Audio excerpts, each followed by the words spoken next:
con los milagros que había. ¿Quién no iba a creer? Pero ¿eran todos verdaderamente convertidos, nacidos de nuevo? ¿Eran todos? ¿Verdaderamente eran todos?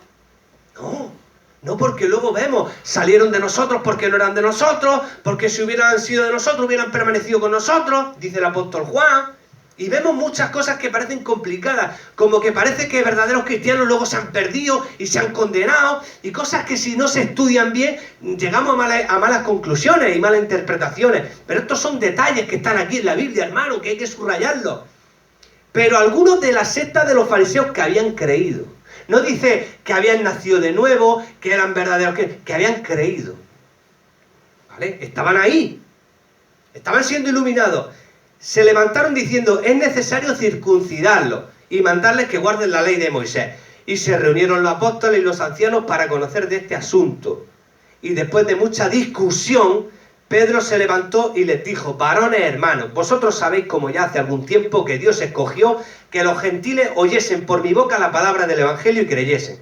Y Dios, que conoce los corazones, les dio testimonio dándole el Espíritu Santo, por lo mismo que a nosotros. Y ninguna diferencia hizo entre nosotros y ellos, purificando por la fe sus corazones. Subraya, purificando por la fe sus corazones. Ahora pues, ¿por qué tentáis a Dios poniendo sobre la cerviz de los discípulos un yugo que ni nuestros padres ni nosotros hemos podido llevar? Antes creemos que por la gracia del Señor Jesús seremos salvos de igual modo que ellos. Entonces toda la multitud cayó y oyeron a Bernabé y a Pablo, que contaban cuán grandes señales y maravillas había hecho Dios por medio de ellos entre los gentiles. Y cuando ellos callaron, Jacobo respondió diciendo, varones, hermanos, oídme. Simón ha contado cómo Dios visitó por primera vez a los gentiles para tomar de ellos pueblo para su nombre. Y con esto concuerdan las palabras de los profetas, como está escrito, después de esto volveré y reedificaré el tabernáculo de David, que está caído, y repararé sus ruinas y lo volveré a levantar para que el resto de los hombres busquen al Señor, y todos los gentiles sobre los cuales es invocado mi nombre, dice el Señor, que hace conocer todo esto desde tiempo antiguo. Y no lo vamos a leer todo. Al final llegan a un acuerdo y le dice, mira, no los inquietéis más. Dejad ya de querer judaizar a los gentiles. Lo único que les pedimos es que se abstengan de fornicación, de sangre y de ahogado. Eso es lo único que le pide. Por lo demás, seguid creyendo por la fe. No estáis obligados a judaizar, no estáis obligados, pero lo que yo quiero resaltar aquí es la actitud de estas personas que estaban allí. Cristo no era suficiente para ellos. La fe en Cristo no era suficiente para ellos. La gracia de Dios manifestada por la fe en Cristo no era suficiente para ellos. Ellos tenían que sentirse pagando un precio. Ellos tenían que sentirse salvándose a sí mismos. Ese es el espíritu que tenían esos que habían entrado ahí. Ese era el espíritu del hombre del fariseo, de querer ganárselo todo. No sabían, Cristo, hermano, tiene que ser o todo o nada. No podemos mezclar la fe, la salvación por fe, mezclarla, hermano, con otra cosa. La fe genuina va acompañada de obras genuinas. La fe genuina va acompañada de obras genuinas que dan testimonio de que tu fe es una fe verdadera. Amén. Esa es la columna vertebral del cristianismo. Nunca podrás salvarte por tus méritos. Nunca podrás salvarte por tu esfuerzo. Si Cristo te suelta de la mano, te pierdes solo. Si Cristo te suelta de la mano, te vas directamente al monte como la cabra que sube al monte y te vas para allá otra vez. Hazme caso, hermano, que está aquí, que dice la palabra de Dios en primera de Pedro, capítulo 1, versículo 5, que somos guardados por el poder de Dios mediante la fe. Tú eres guardado por el poder de Dios mediante la fe. Si Dios te deja de la mano, te pierdes. No son tus obras de perseverancia. Tú perseveras porque Dios está contigo. Amén. Y porque Dios no te suelta. Y no tienes de qué jactarte. No tienes de qué enorgullecerte. Tú no te salvas por tu esfuerzo. Es Dios que te ha cogido y no te suelta. Es Dios que empezó la obra contigo y la termina contigo. Amén. Por eso una de las 5 solas de la Reforma era Soli Deo Gloria. Solo a Dios sea la gloria. No tenemos de qué gloriarnos, hermano. Y me gustaría que estudiarais de este tema. Me gustaría que por vosotros, por vuestra cuenta, os informarais y os empaparais. ¿Qué es la reforma? ¿Qué pasó ahí? ¿Qué puntos doctrinales eran los que tenía? ¿Cómo se ha desvirtuado tanto la doctrina? ¿Cómo ha llegado esta corriente arminiana, hermano, que nos rodea, esa teología arminiana, humanista, de que el hombre, que Dios no es soberano en cuanto a la libertad del hombre, que Dios no retoca la libertad del hombre, de que Dios depende de la libertad del hombre, que la salvación depende de la libertad del hombre? Hermano, déjame decirte que el hombre no ha tenido libertad nunca. El hombre siempre ha sido un esclavo del pecado, lo dice la Biblia. El hombre siempre ha tenido la voluntad esclavizada al pecado. Primera de Timoteo, capítulo 2, versículo 25. Siempre ha tenido la voluntad esclavizada al pecado. El hombre nunca ha sido libre, nunca ha tenido libre albedrío en cuanto a salvación. Ha tenido libre albedrío para elegir qué clase de pecado comer, pero nunca ha tenido esa libertad para buscar a Dios, porque dice el Señor: no me buscasteis vosotros a mí, sino que yo elegí a vosotros. Amén. Y depende de Dios, y no depende de nosotros. Le pueden predicar un evangelio humanista, un evangelio centrado en el hombre, centrado en la libertad del hombre, o puedo predicar un evangelio bíblico en cuanto centrado en Dios, en la soberanía de Dios. Creo en el libre albedrío de un Dios soberano, que hace lo que quiere, con quien quiere y como quiere. Amén. ¡Ay, qué malo es Dios! ¡Ay, qué malo es Dios! ¿Por qué elige a uno y a otros no? Esa es la típica pregunta con la que juzgamos a Dios. ¿Y por qué Dios hace esto y por qué dice lo otro? Ay, pero es que Dios no es malo, ¿no? Eso no puede ser así. Porque Dios no hace acepción de personas, porque esto, lo otro, porque... Hermano, yo le hago una pregunta. Si Cristo no viene a morir en la cruz del Calvario y Dios nos manda a todo al infierno, que me diga alguien a mí si Dios es injusto. No es injusto, porque nos da lo que merecemos. Porque la justa ira de Dios era que nosotros ya estábamos sentenciados, hermano. Nadie será tratado con injusticia. Nadie que vaya al infierno será tratado con injusticia. Hermano, todo lo contrario, será tratado con justicia. Lo que no se explica en algunos teólogos es por qué Dios ha querido tener misericordia de alguien. Eso es lo que no se explica en algunos teólogos. No por qué salva a uno y a otros no. No se explican por qué ha tenido misericordia de alguien, de un ser tan perverso como nosotros, hermano, que desafió a Dios en el huerto del Edén, que renunció a creer a Dios, obedecer a Dios, y Dios aún así le dijo: morirás, pero le dejó 900 años para vivir todavía. Y creemos que somos muy buenos y que la soberanía de Dios depende de nuestra libertad. ¿Qué libertad? ¿Qué libertad tenemos nosotros de elegir a Dios si dice la Biblia que nuestra tendencia es elegir de continuo el mal? De continuo el mal, lo dice la Biblia. Nuestra tendencia es de continuo al mal. Yo quisiera, hermano, estudiáramos juntos, poco a poco, despacio, sin prisa, todas estas cosas, porque nos llevamos escuchando un evangelio humanista toda la vida. Toda la vida llevamos escuchando un evangelio humanista centrado en la libertad del hombre, donde Dios se espera a ver qué es lo que el hombre hace, y Dios está dando vueltas para aquí, siempre pendiente del hombre, para ver qué es lo que el hombre hace, y si el hombre dice sí, si el hombre dice no, y Dios siempre hay en segundo plano, y todo gira siempre en torno al hombre, a la libertad del hombre. Ese evangelio humanista nos lo llevan dando más de 30 años, porque no quieren afrontar estas doctrinas de la soberanía de Dios, no quieren, porque no entienden. Y porque no estudia tampoco. Dios soberano. Bendito sea Dios. No me quiero desviar del tema. Aleluya. Aquí hemos ido al versículo, capítulo 15 de Hechos de los Apóstoles, donde dice que había uno de las sectas de los fariseos que habían creído.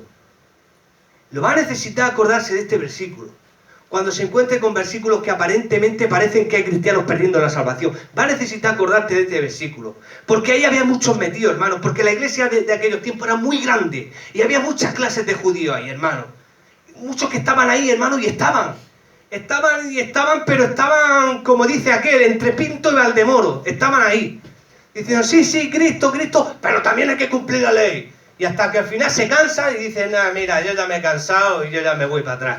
Y yo vuelvo a lo mío. ¡Oh, han perdido la salvación! ¡Oh, que perdieron la salvación! ¡Ah, que fueron iluminados! ¡Ah, que disgustaron de los beneficios del Espíritu Santo! ¡Oh, y de los venideros!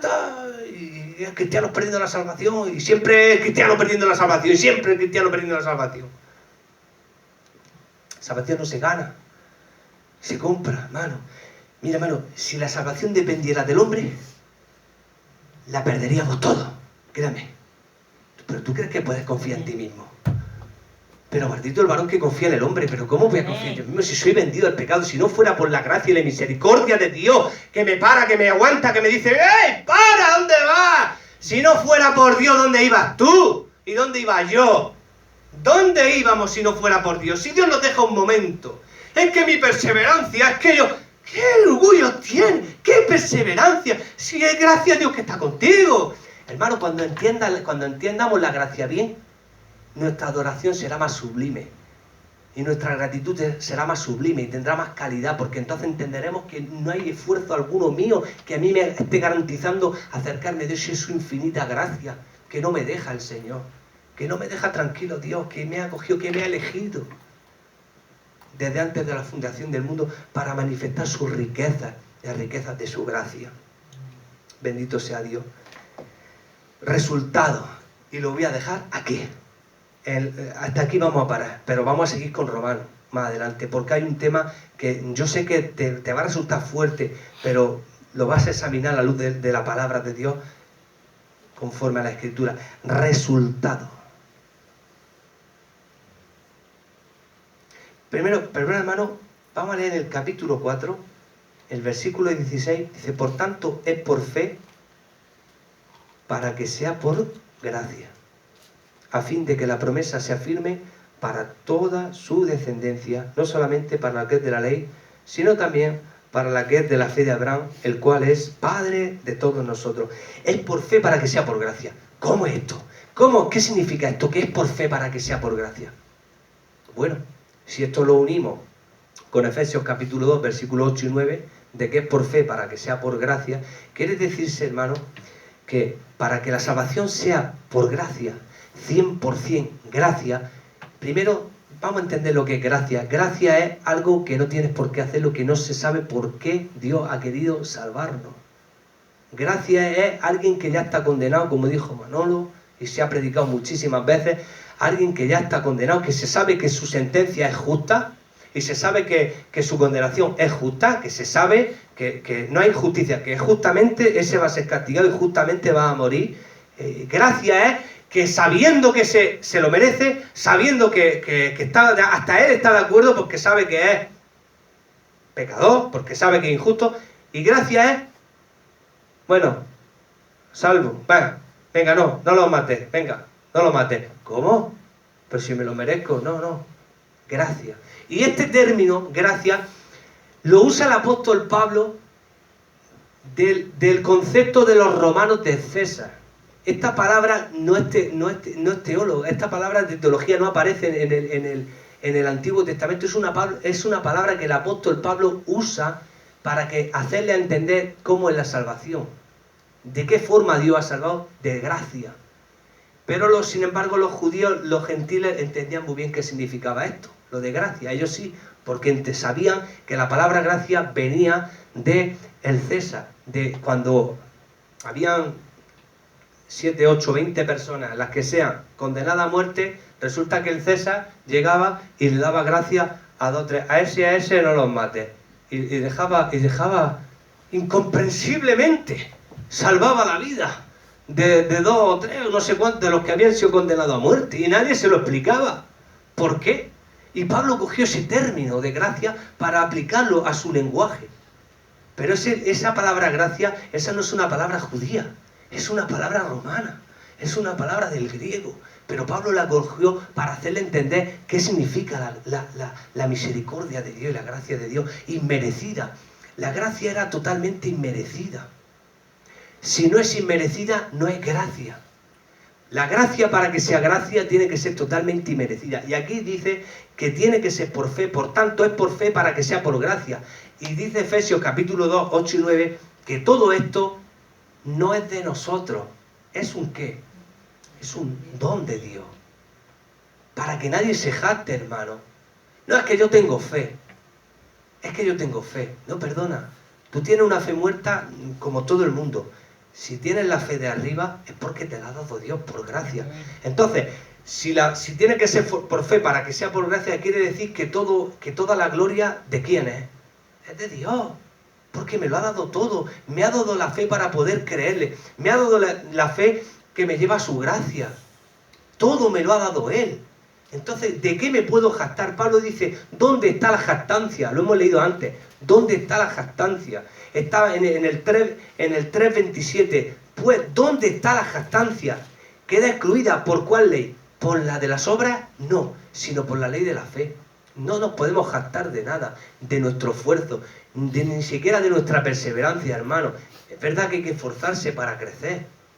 Hay que esforzarse para crecer en santificación, para agradar a Dios, para el propósito que Dios tiene con tu vida. Pero eso es otro tema, la santificación progresiva. Pero no podemos mezclar la santificación progresiva, no podemos mezclarla con la justificación por la fe. Son dos cosas diferentes. Cosas que han mezclado la santificación progresiva con la justicia por la fe. Una de las muchas cosas que han hecho, hermano, los que predican, sobre todo la corriente esta de teología arminiana, que no saben ni siquiera la diferencia entre la santificación progresiva y no saben la diferencia entre la justificación por fe. No lo enseñan, no lo saben, ni lo enseñan, ni les preocupa, ni nada de nada. Cuidado, no te descuides. No te descuides que te va al infierno. ¿Qué clase de seguridad puedo yo tener? Así, ¿cómo me puedo yo gozar? Así, si sé que soy débil, si soy vendido al pecado, ¿cómo me puedo gozar? Sí, voy a vivir en temor toda mi vida. Voy a vivir en temor toda mi vida. Y el que piensa en pecar, porque dice que como es salvo, ya puede vivir como quiere. Si tú estás pensando como un buitre, es porque eres buitre, cariño mío. Y si tú piensas así, es porque eres buitre. Pero si tú eres una ovejica del Señor, tú no piensas en pecar. Tú piensas agradar a aquel que te llamó de las tinieblas a la luz. Amén. Y el amor de Cristo te constriñe. Y tú no lo haces por miedo a perder nada. Tú lo haces porque sientes el amor de Dios dentro de ti. Y es una relación de Dios entre amor, no de temor. Nuestra relación con Dios no es una relación de temor. Porque la Biblia dice que no hemos recibido espíritu de esclavitud para estar otra vez en temor, sino espíritu de adopción. Y hoy en día te presentan un evangelio humanista, donde tu relación con Dios es una relación de cuidado que tengo miedo, cuidado que como me descuide, ¡ah! Un Dios humanista, un Dios que pierde la salvación. No, hermano, no, hermano, no. El que piensa en pecar, piensa como alguien que no ha nacido de nuevo. Si el nuevo nacimiento es una metanoia, en el original griego es un cambio de mente, es un cambio de mentalidad, un cambio de corazón, un cambio de actitud. Si eso ocurrió en tu corazón, ¿cómo vas a seguir pensando en pecar? ¿Cómo es posible que pienses así si has nacido de nuevo? ¡No es posible! ¡It's impossible! ¡No se puede! El que piensa en decir, como soy salvo, vivo como me da la gana, por tus propias palabras estás diciendo lo que eres y lo que no tienes dentro. No hace falta meterle miedo a la gente. Solamente hace falta decirle, examínate si estás en fe, tú lo sabrás. Examínate por qué haces lo que haces. Examínate. Es lo único que Pablo le dice a la gente, a los cristianos. Examinaos si estáis en fe, a no ser que no tengáis el Espíritu de Dios. Es lo único que Pablo hace, decir examinaros, examinaros y examinaros y examinaros. Es lo único que le dice. Pero aquí tenemos, Romanos, la seguridad de la salvación, también la tenemos. Hermano, gloria al Señor. Termino. Resultados de la justificación. Este es uno de unos versículos preciosos. Justificados pues por la fe, tenemos paz para con Dios por medio de nuestro Señor Jesucristo. Por la fe. Justificados ¿por qué? Por la fe. ¿Usted sabe lo que significa justificación? Justificación es un juicio que ha resultado favorable a tu favor. Amén. Es un decreto, es una declaración positiva de Dios hacia ti. Dios te declara inocente. Te justifica y te declara inocente. Te dice, no, los méritos de mi hijo están sobre él. Por medio de la fe que yo le he dado, cuidado, que Dios mismo te ha dado una fe para justificarte. ¿De qué me puedo yo jactar? ¿De qué? Si todo lo he recibido de gracia.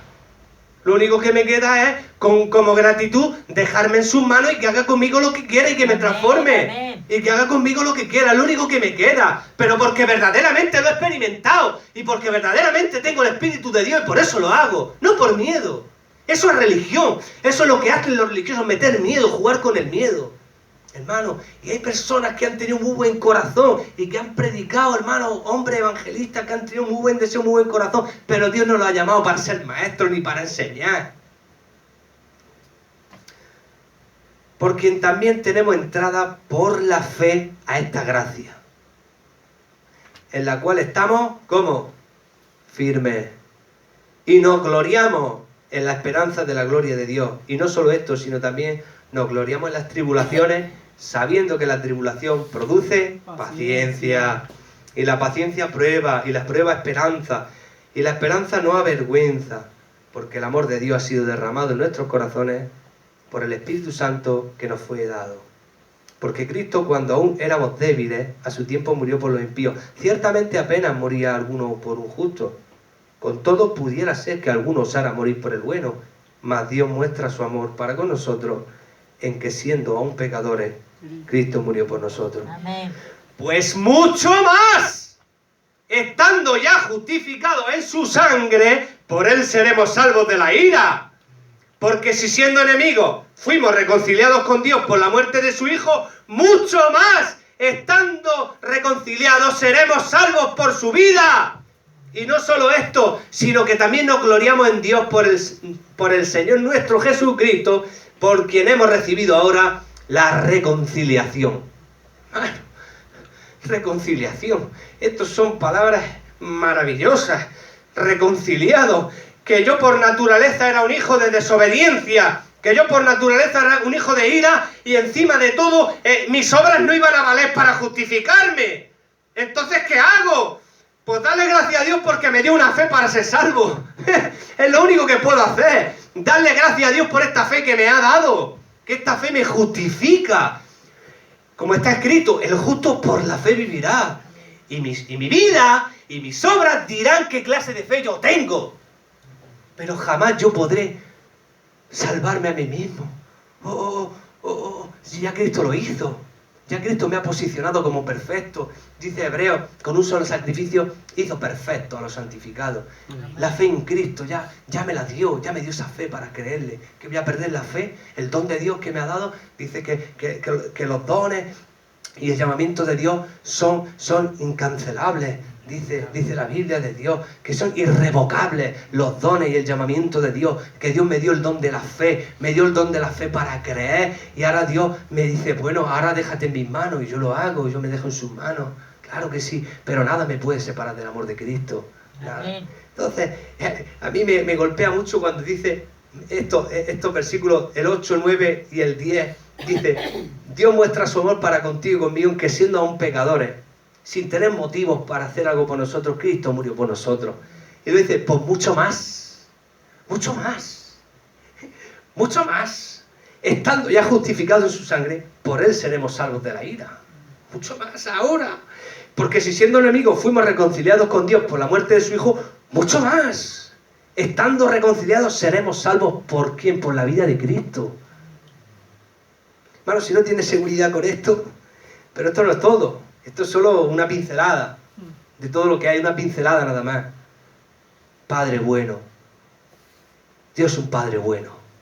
El Señor es un buen Padre. Dice que a todo el que toma por hijo, azota y disciplina. ¿Qué clase de hijos seríamos si Dios nos deja sin disciplina? Seríamos bastardos, no seríamos hijos. Yo, hermano, mi hijo siempre será mi hijo. Porque es mío, porque lleva mi sangre. Y nada puede cambiar eso. Nada puede cambiarlo. Lleva mi ADN. Nosotros llevamos el Espíritu de Dios, llevamos el ADN de Dios. Amén. Nosotros fuimos elegidos desde antes de la fundación del mundo para que fuéramos santos, no para vivir en pecado. Nosotros fuimos elegidos para ser santos. Hemos hablado solo de este pequeño punto, pero hay unos puntos que vamos a afrontar juntos más hacia adelante, hermanos, que nos hablan de la soberanía de Dios. De un tema, hermano, que muchos no les gusta este tema, de la soberanía de Dios. Sí, amén. Gloria al Señor.